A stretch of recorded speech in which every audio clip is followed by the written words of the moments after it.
দুপুর বন্ধুরা, দুপুর ছোট্ট কিচেনে আপনাদের স্বাগত জানাচ্ছি। আগে বলে যে আজকে আমার নাতির জন্মদিন, তাই সকাল থেকে রান্না করলাম। এই যে প্রথমে পায়েস, এক হাঁড়ি পায়েস ওই যে নাতির জন্য উঠিয়ে রেখেছি। এই যে মাংস মাটন করেছি, মটন সেদিনেরটা নয়, আজকেই আনা হয়েছে। এই যে এখানেও এক হাঁড়িতে আছে মটন।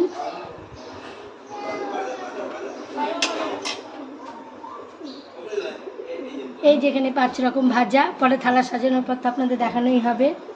এখানে পনির, এখানে ডাল, এই যে এখানে মাছের মাথা, মাছের ঝোল, এই যে ফ্রাইড রাইস এখানে এক কড়াই,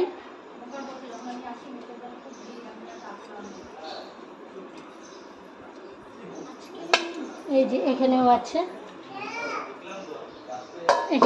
মোটামুটি লোকজন আছে। এই যে আমের চাটনি,